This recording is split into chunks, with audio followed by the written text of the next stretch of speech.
Assalamualaikum warahmatullahi wabarakatuh.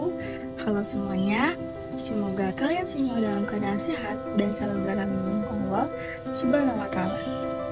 Perkenalkan, aku Andi Setiaja Ramadia dari UTT 4809 dengan yang 1010 124 00355. Pada kesempatan kali ini, saya akan membawakan sebuah video tematik sebagai bagian dari tugas master mata kuliah agama Islam dengan tema Salat yang baik, maka perilakunya pun akan baik. Jadi, yuk kita sama-sama, semoga isi videonya bisa dilihat dengan kecil buat kita semua, termasuk aku sendiri, supaya makin semangat memperbaiki kualitas sholat dan akhlak kita dalam kehidupan sehari-hari.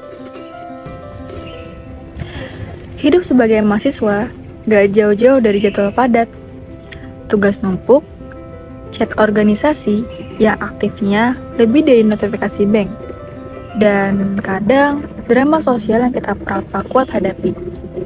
Di tengah semua itu, ada rutinitas yang kayak pause button, buah hati dan pikiran kita, yaitu adalah sholat.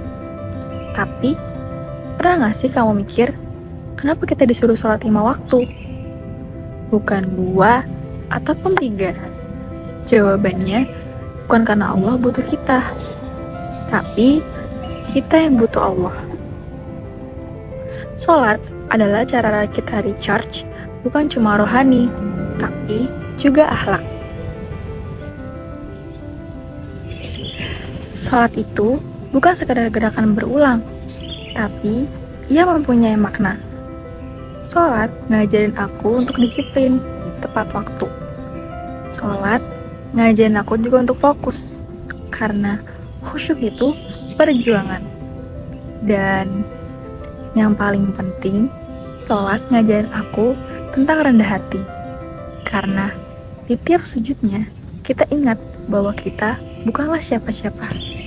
Dalam surat Al-Ankabut ayat 45, Allah dengan tegas mengatakan, sesungguhnya sholat itu mencegah dari perbuatan keji dan mungkar.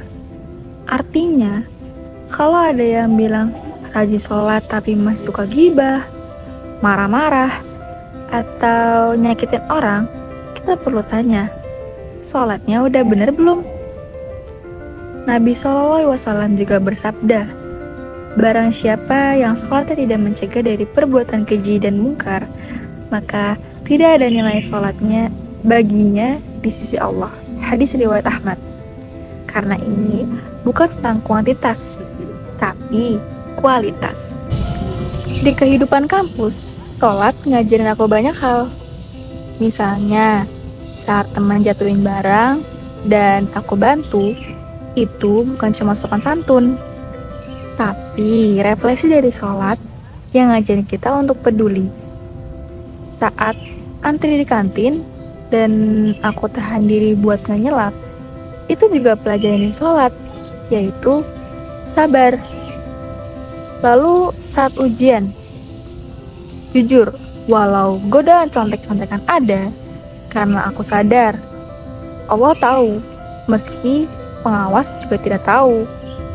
Karena perilaku kita setelah sholat adalah bukti apakah sholat kita hidup dalam diri kita.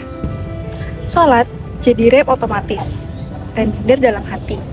Kalau hari ini aku ngomong kasar, marah gak jelas, atau egois, biasanya ada yang salah dari sholatku.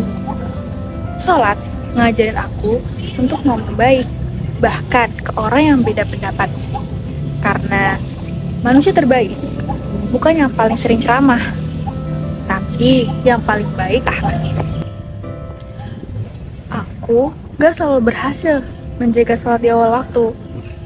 Kadang tugas numpuk, meeting organisasi dadakan, atau rasa malas itu sendiri jadi pengganggu.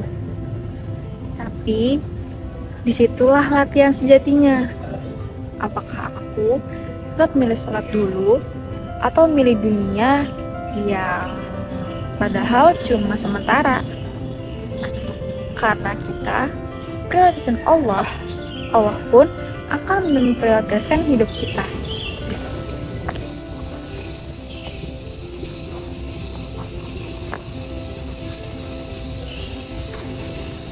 Dulu aku pikir sholat itu cuma kewajiban, tapi makin kesini aku sadar sholat itu privilege. Punya waktu khusus secara langsung dengan pencipta kita 5 kali sehari. Itu anugerah penuh cinta, dan kita harusnya menghasilkan sikap sholat yang baik, melahirkan akhlak yang mulia. Sekarang aku mau ajak kalian untuk mikir bareng. Sholat yang selama ini kita udah lakuin udah bikin kita menjadi orang yang lebih jujur, udah bikin kita lebih sabar, lebih rendah hati. Kalau belum, mungkin sekarang waktunya untuk mulai memperbaiki.